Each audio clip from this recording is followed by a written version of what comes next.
What's better than Venice? Venice in Vietnam. And that's how the pitch went that made this place get built.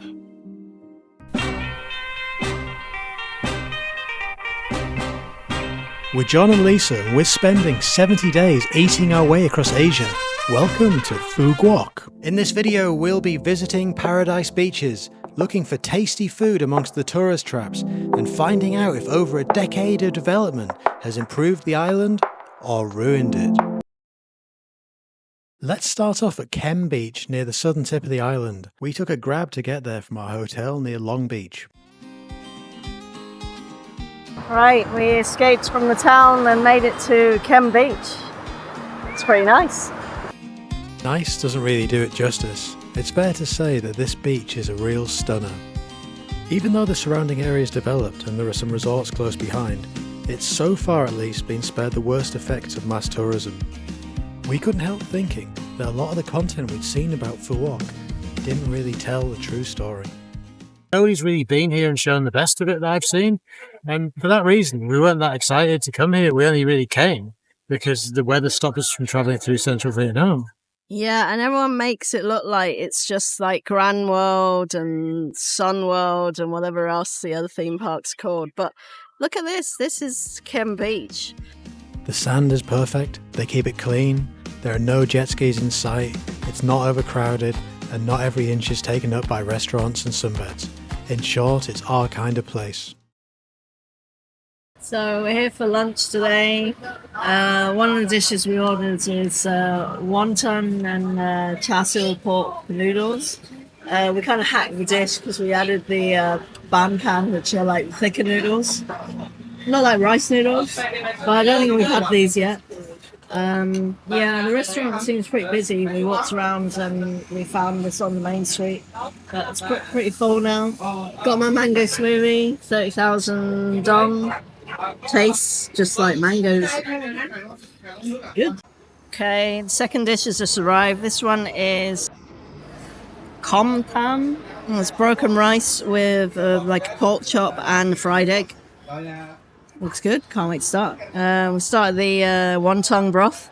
Pretty tasty, isn't it? Really nice. It's a bit of chili on it, and it's just lifted it again. So, but the broth was really flavoursome because usually that broth can be quite bland in typical wonton soup. But it's really nice now. We're pretty impressed with this one. Very good. Right, we've finished. Clean plates all around. We really enjoyed our lunch here, so much so that we came back again the next day. And for £1.50 per dish, with friendly service, we couldn't fault it.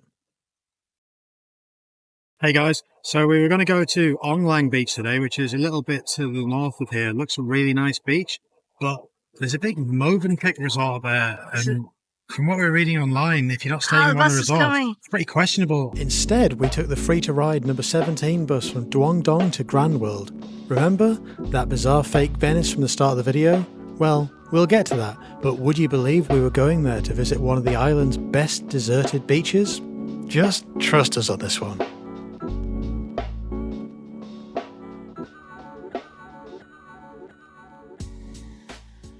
So we're having another beach day. We took the free bus to Grand World, and this is Duong Beach, or Grand World Beach as we've named it. And look, it's very quiet today, which is great.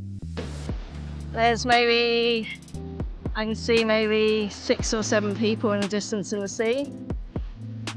Yeah, we're going to find a nice quiet spot. No one really talks about this beach, but they really should. And of all the things you hear about Grand World, you just do not hear that this beach is literally 5 minutes walk away from where the bus drops you off. Just look at it. Perfect shallow water, fine white sand, palm trees for shade, and okay, it's a wild beach and there's a little bit of plastic around, but wow. It's like I say, on this end, not that many people here at all, and it's been really nice. It's hot. The water's really warm as well. Quite calm. A few jellyfish, so watch out for those. But yeah, I try and get here before these get finished. So I don't think this beach is going to be quiet for much longer. Now's the time to come to Phu Quoc, otherwise it's going to be, well, going to get very busy at some point once they start to fill these hotel beds. Lunch today in this Artisan Noodles shop. We came past yesterday as well, but there was no one in here, so we gave it a miss. But then when we came by again later on, it was rammed, so we're like, okay, lunch it is then. And they do their own hand-pulled noodles and you get a choice of soup or sauce. So we've chosen one of each. This is the special. I think it was number 5 on the menu. So I presume it's got a mix of meats there. I see a bit of mince. There's a bit of, I think that's pork belly. There's a bit of char siu. There's fried egg. A little bit of bok choy. I don't know if I put too much chili in this, but my nose is starting to run. Oh, John, the miso soup base. I had the black soya sauce base. It was a bit too sweet for me, but I just whacked this chili oil in it, so that always helps. Yeah, the chili was really tasty, like more than just heat. But when you put loads in, it was like eating. You know, those like black packets of like Korean noodles that you get like in the shops that really thick black sauce. It's massively spicy. It's a bit like eating that, but not as spicy. Yeah, I mean, you get like all the condiments on the side, so you get like the chili oil, calamansi, and some soy sauce. So, to be fair, this miso one didn't really need anything. I could easily have eaten it as it was, but a bit of a chili theme, so I popped some in. But yeah, so we had the 2 bowls of noodles, a beer, and this roasted rice milk tea, which is actually delicious. $168,000. So, bit of bargain. Yeah, decent option for what's that, about £6 something like that. Yeah, nice. The noodles themselves are really nice, like a bit of bounce to them, but not like overly. Yeah, would eat again. Recommended. Okay, we're back here again, and it won't be long before we're on those canals. But first, where the hell is everyone?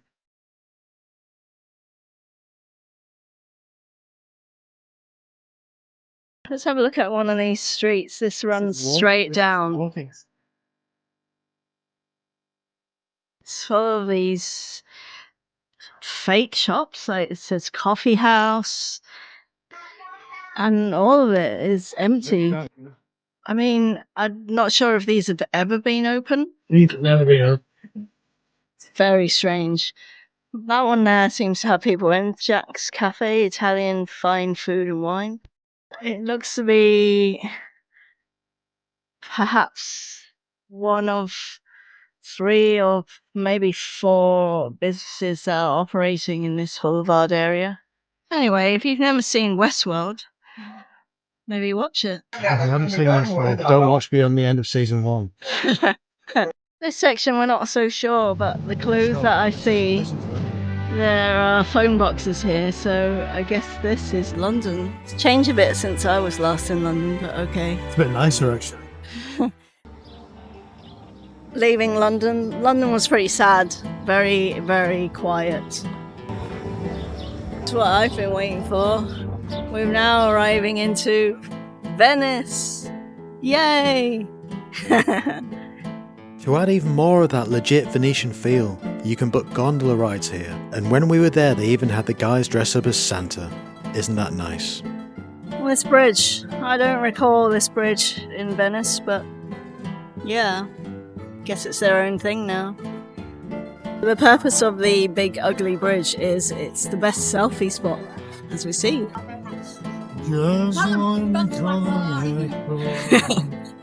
about our selfie? Look, spin it around. Yay! What's better than Venice? Venice in Vietnam. Yay! That's how the pitch went that made this place get built. This is the middle of the Venice section. And as you can see, actually a fair amount of people here. More of the units are open, so quite a lot of these places selling fruit, desserts, smoothies. It's definitely a lot more popular in this end, but I guess it's because you've got the central water feature, you've got the bridges, you've got the gondolas, and it's pretty. This section's got a chance, and I think probably Mallorca's got a chance. So close to the beach, so that's actually a really good place to stay if you can find something to do. Well, London, Indochina, that sucks. I mean, I'm really not sure what they're going to do with that. They've got some casinos in, but... No, I don't know if the casinos are legal here, maybe not. Hinto. Yeah. Kind of want to get out. Yeah, well, it's quite a long walk back to the bus stop, I think. Thank you. I mean, the Teddy Bear Museum? Who knew it was a thing? It's a thing. Assuming I'm not in some sort of delirious coma. I mean, it's massive. It looks like a football stadium. I presume it's got an entrance fee. I'm not sure I need to pay to go in the Teddy Bear Museum. And what do you think? I don't know, but I think that's the biggest teddy bear I've ever seen. He's quite impressive. Hi, Teddy. Made it into the gift shop. Do you like the gift shop? These are 350,000 dong though, so... No, they must be the genuine. Those are the ones in there. Oh no, look what's happened now. Look what happened. Sorry about that, Catherine. Show me the baristas. Check these guys out.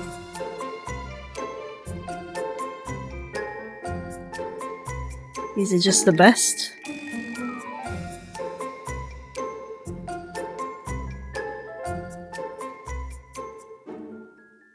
Whatever this place was meant to be, it's certainly not quite what the developers intended. But Grand World itself is just the tip of the iceberg. The company behind it all, Vin Group, along with their rival Sunworld, are not messing around. Between them, they've driven nearly every major development on the island, from luxury resorts and theme parks, to the world's longest overseas cable car, casinos, golf courses, water parks, a safari park, and even the international airport and hospital. Make no mistake, they've got deep pockets and they're here to stay. After a rough start, largely derailed by the pandemic, Grand World and Phu Quoc are starting to show signs of recovery. Phu Quoc's tourist numbers are up 7% to almost 7 million, and the airport is now the fastest growing in Southeast Asia. But the scale of it is just so overwhelming. I can't even begin to imagine how many thousands more visitors it will take to make it feel remotely busy. For dinner that evening we fancied a bit of a change and ended up at Tea House No. 1 near Duong Beach for some Kyrgyzstani food. These are beef manti. Look at them, they're massive.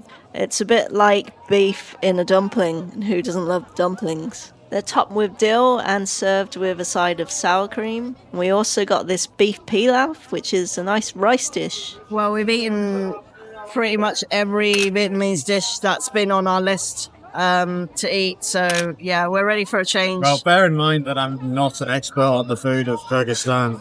Really good, like a nice change from the Vietnamese food. The Vietnamese food's great, by the way, I love it, but you know, when you've been eating the same thing for a week, it's good to have a bit of variety. The dumplings were nice. Beef, it tasted like, in a good way, it tasted like inside was like a kind of like kofta, that very familiar kebab spicing.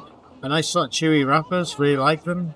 And then the pilaf, yeah, maybe could have just done with a pinch of salt, but hey, good. Yeah, recommend it if you're in this area. Yeah, so if you're craving something different and you're feeling adventurous to try something new, this one is potentially one for you then. We'd heard mixed things about Phu Quoc Night Market in Duong Dong, so we thought we'd come down and see it for ourselves. To get here it was about a 20-minute walk from my hotel in the Long Beach area. The market opens from 5 PM until midnight every day and can get really, really busy. As well as the dubious seafood stalls, you'll find everything here. Elephant pants, pearls, overpriced exotic fruit, you know, all the staples. You know what they've got? Mangosteen. I love mangosteen. It probably took us as long to walk through the market as it did to get here from our hotel, and would probably take even longer at peak times. In the end, we decided not to eat here. We'd heard horror stories about some of the seafood stalls in particular, and didn't see anything that changed our minds, so be very selective if you want to get food here. Although, desserts are always a safe bet, and there are some promising looking restaurants close to the market. After failing to get any of the vendors to drop their ridiculous mangosteen prices, we bought some rambutan instead, which were delicious. The area between Duong and Long Beach is very strange. There was hardly anyone about whenever we went past, which is unfortunate because the road is absolutely full of huge restaurants. Look at the size of these places. Fish tanks at the bottom, so I was going to say, is it closed? But I mean, they've got stock in those tanks. Not closed, the lights are on, the tanks are on. Might as well be closed. We stayed at the Tahiti Beach Hotel in the Long Beach area, not far from the main town Duong Dong. The hotel is only about 100 metres away from the beach, and we like coming down here to have a drink and watch the stunning sunsets. But the beach, it wasn't really our kind of vibe. It's got a mass tourism feel and didn't seem very clean. As well as all the waste from the bars, there was a drainage pipe close by, and the whole area just didn't smell good. Let's just say, we did not go in the sea here. But the hotel itself was excellent value and surpassed our expectations. We were very happy with the room, especially the giant bed, and the breakfast was brilliant, so kudos to their egg lady. We chose to stay in this part of the island because we saw there were plenty of bars and restaurants around, plus we noticed that most of the accommodation in the area is very reasonably priced, which always helps. So, has Phu Quoc's development improved the island, or ruined it? Honestly, we were a bit saddened to see nature being replaced at such a rate, but even though the new developments aren't for us, I'm sure plenty of other people will enjoy them. On the whole, we had a great time on the island, and would have loved to have had a few more days to explore the rest. The beaches we visited here were some of the best and least crowded that we found in Asia, and the deserted beach behind Grand World was a real gem. We considered exploring further north, but the stories about starfish being harmed for selfies by the daily influx of tour groups made us think twice. We felt sad when it was time to leave, and we definitely consider coming back someday, but who knows what it'll look like by then. That's about it for us. We're off tomorrow. Back to Ho Chi Minh City, so Back to the big smoke.